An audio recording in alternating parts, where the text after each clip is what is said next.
Hi there, welcome back. Previously we introduced the flex zoom and its usage in the edit page. Today I will show you how to create this effect using Fusion tools in DaVinci Resolve 17. Open the image in the Fusion page. From the toolbar, add 3 transform nodes to the node editor. Select all 3 of them, press F2 and rename them to ZoomStart, ZoomEnd, and ZoomAnimation. We will use the start and end nodes to control the size and positions of starting and ending areas. Select both start and end nodes, and in the viewer, we can easily define how the transform starts and ends with their on-screen controls.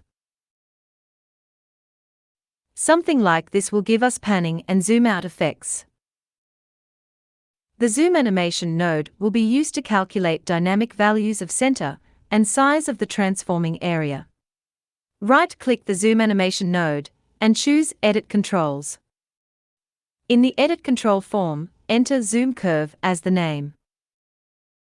Make sure the type is number. Set the range from 0 to 1. Choose Slider Control as the input control. Click OK to confirm. We see that a new User tab appears in the inspector. Open the User tab and right-click the ZoomCurve parameter. From the pop-up menu, select Modify with Anim Curves. Go to the Modifiers tab. Right-click the name and choose Rename. Change name to Animate Curve Zoom. Change the source to Duration, so that the animation timing will be adjusted when a clip's duration changes in the Edit page. Switch to the Tools tab. Now the ZoomCurve value changes as we move the playhead. Go to the Controls tab. Right-click the size parameter and choose Expression to enable the simple expression input. Use Pick Whip to connect to the ZoomCurve. Modify the expression to the one as shown here. It returns the dynamic size based on the animated curve value at the current playhead position. Similarly, we modify the center parameter with this expression to get the dynamic position value. Since the expression is long, it's easier to edit the expression in the notepad and copy-paste to the field. Drag a background node to the editor, set the color to transparent. Connect it to the animation node, merge the animation node with media in node. Select all 3 transform nodes, so that we can see their controls in the viewer.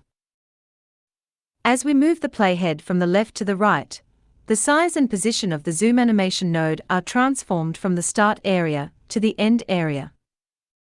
Make sure the Merge node is selected. Click the Transform button in the toolbar to insert a transform node into the pipeline. Rename to TranformZoom. Go to the inspector. Enable Simple Expression for the center parameter. Enter the expression. This moves the center of the current transform area to the center of the screen. Also modify the size parameter with a simple expression, which transforms the size of the current area to full screen. The max function is used to avoid the divide by zero error. Connect the pivot point to animation node center with simple expression, so that the transformation is centralized to the current area. Enable dual viewer mode, bring the media in node to the left viewer. Play the clip, we see that the image moves from the starting area and transforms to the ending area. If we change the definition of Zoom Start and Zoom End, the result changes accordingly. To make the effect easy for use in the edit page, we add 2 more options to the Zoom Animation node. The first one is Edit Mode. We connect the blend parameter of the TranformZoom node to this option, with the expression set to 1 minus the edit mode.